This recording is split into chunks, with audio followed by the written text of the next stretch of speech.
Hi friends, welcome to loser trader zone. இந்த வீடியோவில் நம்ம என்ன பார்க்க போகிறோன்னா, இன்றைக்கி செப்டம்பர் 18 பேங்க் நிஃப்டி எக்ஸ்பிரியில் வந்து நான் எடுத்த ட்ரேட்ஸ் தான்.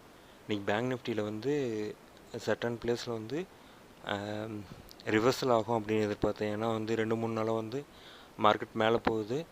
அதுவும் இல்லாமல் இன்றைக்கி ஒரு என் டைப் மார்க்கெட்டாக இருக்கும், அப்படி இல்லாட்டி கீழே வரும் அப்படின்ட்டு எக்ஸ்பெக்ட் பண்ணேன்.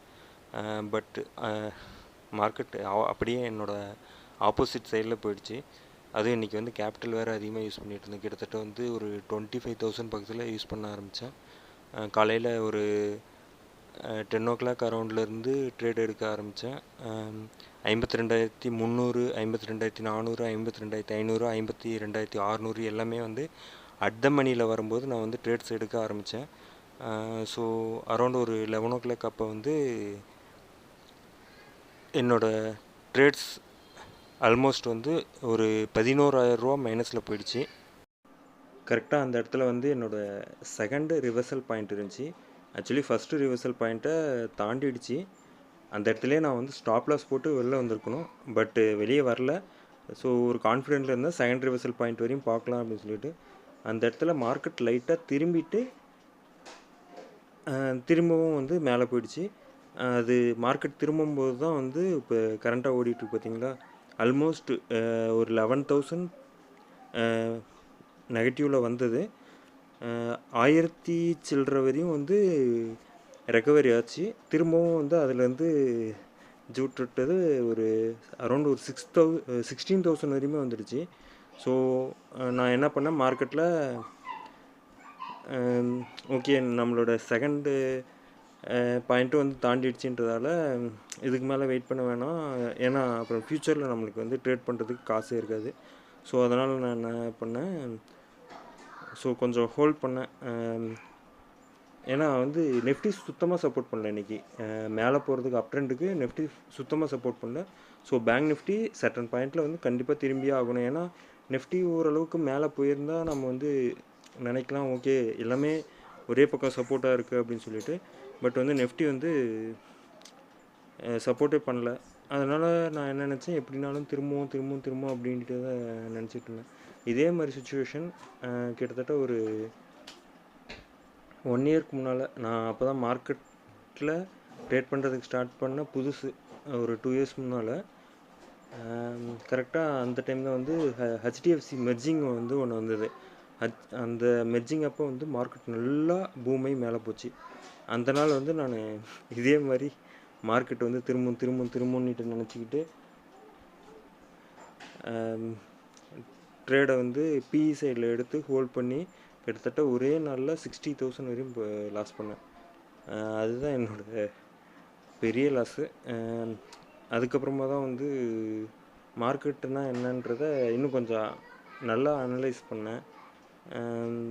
மொத்தமாக நம்ம வந்து ரிவர்சல் ஆகும் அப்படின்றது நினச்சிக்கிட்டே இருந்தால் நம்மளோட மணி தான் வேஸ்ட் ஆகும் அப்படின்றது அன்றைக்கி தான் புரிஞ்சது.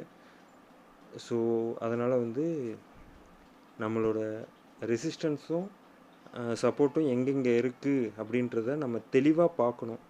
நம்ம தெளிவாக அதை வந்து பார்த்து நம்ம லாஸில் இருந்தாலும் அந்த பாயிண்ட்டை தாண்டிடுச்சுன்னா நம்ம வந்து கண்டிப்பாக அந்த இடத்துல ஒரு ஸ்டாப் லாஸ் போட்டுட்டு வெளியே வந்தால் தான் பரவாயில்ல அப்படின்னு சொல்லிட்டு நானும் ரொம்ப நேரம் வெயிட் பண்ணேன். கிட்டத்தட்ட வந்து ஃபஸ்ட்டே வந்து லாஸ் வர்றதுக்கு ஆரம்பிச்சிருச்சு. நான் ஒரு 10 o'clock வந்து கமிட் பண்ணேன் ட்ரேட்ஸை. அது 11 ஆச்சு. 11லேருந்து தான் வந்து நான் ரெக்கார்ட் பண்ணுறதுக்கே ஸ்டார்ட் பண்ணேன். ஆல்மோஸ்ட் வந்து இப்போ இந்த வீடியோ வந்து 10xல் போயிட்டுருக்கு. ஒரு 1.5 hours பக்கம் வந்து நான் ஹோல்ட் பண்ணிகிட்டு இருந்தேன் ட்ரேட்ஸை. சரி ஓகே, இந்த இடத்துல திரும்பும்னு சொல்லிட்டு ரொம்ப நேரம் வந்து ட்ரேடை ஹோல்ட் பண்ணி பட் வந்து லாஸ் இன்னும் அதிகமாகிட்டே போச்சு. ஸோ இந்த மாதிரி நம்ம விட்டுகிட்டே இருந்தால் நம்மளோட கேபிட்டல் தான் வேஸ்ட் ஆகும். ஸோ எப்படியாவது நம்ம ரெக்கவர் பண்ண முடியுமா அப்படின்றதில் பார்த்தேன். ட்ரேடு வந்து சக்ஸஸ் ஆகுமா, இல்லை ட்ரேடிங்கை வந்து விட்டு வெளியே போயிடலாமா, இந்த இவ்வளோ நேரம்லாம் வந்து என்னோடய ஹார்ட் பீட்டோட இது ஒன்றும் முடியல, அந்தளவுக்கு இருந்துச்சு. ஸோ அதனால் நான் 15,000 க்ளோஸ் பண்ணிவிட்டு அடுத்து சிஇ சைடில் வந்து ட்ரேட் ஒன்று எடுத்தேன். ஸோ அந்த ட்ரேட் வந்து கரெக்டாக பார்த்தீங்கன்னா ஒரு 11:40 அந்த ரேஞ்சில் வந்து சிஇ சைடில் ட்ரேட் எடுத்திருக்கேன். ஸோ இந்த ட்ரேடும் நான் எடுத்ததுக்கப்புறமா தான் கொஞ்சம் கீழே இறங்கிட்டு திரும்பி மேலே போனோம். ஸோ அரௌண்ட் ஒரு 30 வரையும் வந்துச்சு. அதனால் கொஞ்சம் அமௌண்ட்டு இன்னும் ஒரு 2,000 ரூபா போட்டு ட்ரேடை வந்து ஆவரேஜ் பண்ணேன். ஸோ 43 வந்து 40 ரூபீஸ் வர மாதிரி பண்ணேன். ஒரு 16 லாட் பக்கம் வந்து ட்ரேடு எடுத்திருந்தேன். ஸோ இந்த 16 லாட்டை வச்சு கால்குலேட் பண்ணும்போது அரௌண்ட் ஒரு 120 வந்தால் நம்மளோட லாஸ் ரெக்கவரி ஆகி கொஞ்சம் வந்து ப்ராஃபிட்டில் வருவோம் அப்படின்ட்டு எக்ஸ்பெக்ட் பண்ணேன். கரெக்டாக நான் ட்ரேட் எடுத்தது வந்து 52,900 எடுத்தேன். ஏன்னா இதுக்கு அடுத்து வந்து ரிவர்சல் ஆகணும்னா 53,000 தான் ரிவர்சல் ஆகணும். ஸோ அதனால் கால்குலேட் பண்ணி நான் 52,900 எடுத்தேன். அதனால் வந்து வெயிட் பண்ண ஆரம்பித்தேன். ஸோ கிட்டத்தட்ட நான் இந்த ட்ரேடுக்கு வந்து அரௌண்ட் ஒரு 1 ஹவர் வந்து வெயிட் பண்ணேன். அந்த மாதிரி ட்ரேடுக்கு ஹோல்ட் பண்ணிக்கிட்டு இருந்தேன். ஏன்னா வந்து இப்போ என்கிட்ட இருந்த மொத்த அமௌண்ட்டும் வந்து இதில் போட்டுட்டேன். அரௌண்ட் ஒரு 9,000 சம்திங். இப்போ வந்து அந்த லாஸ் போக மீதி இருந்த அமௌண்ட்டு ப்ளஸ் வந்து நான் ஆட் பண்ணது எல்லாமே சேர்த்து ஒரு அரௌண்ட் ஒரு 9,000 சம்திங் வந்து இதில் வந்து ட்ரேடுக்கு இன்வெஸ்ட் பண்ணேன். இன்வெஸ்ட் பண்ணிவிட்டு ஸோ வெயிட் பண்ண ஆரம்பித்தேன். ஸோ அந்த இதை தான் நீங்கள் இப்போ பார்த்துட்ருக்கீங்க. அதுவும் வந்து ஸ்டார்டிங்கில் இன்னும் லாஸஸ் வந்து அதிகமாகிட்டே இருந்துச்சு. அரௌண்ட் ஒரு 17, 18 அந்த மாதிரிலாம் போயிடுச்சு. ஸோ நம்ம பார்த்துக்கிட்டே இருந்தால் இந்த மாதிரி தான் இருக்குன்னு சொல்லிவிட்டு நான் க்ளோஸ் பண்ணி வச்சுட்டு போயிட்டேன். கொஞ்சம் நேரம் கழித்து வந்து பார்க்கலாம் அப்படின்னு சொல்லிவிட்டு. ஸோ அது கொஞ்சம் கொஞ்சமாக ரெக்கவரி ஆகிட்டு இருந்தது. ஸோ அரௌண்ட் ஒரு 60, 70 அந்த ரேஞ்சில் வரும்போது சரி க்ளோஸ் பண்ணிடலாமா அப்படின்னு யோசித்தேன். ஏன்னா திரும்பியும் நம்ம எடுத்த ப்ராஃபிட்டும் வந்து திரும்பியும் வந்து லாஸ் ஆகிடக்கூடாது அப்படின்றதுலக்கோசரம் யோசிச்சுட்டு இருந்தேன். ஸோ அதனால் என்ன பண்ணேன், ட்ரையலிங் பண்ணலாம் அப்படின்னு சொல்லிட்டு கொஞ்சம் கொஞ்சமாக ட்ரையலிங் பண்ணுறதுக்கு ஸ்டார்ட் பண்ணேன்.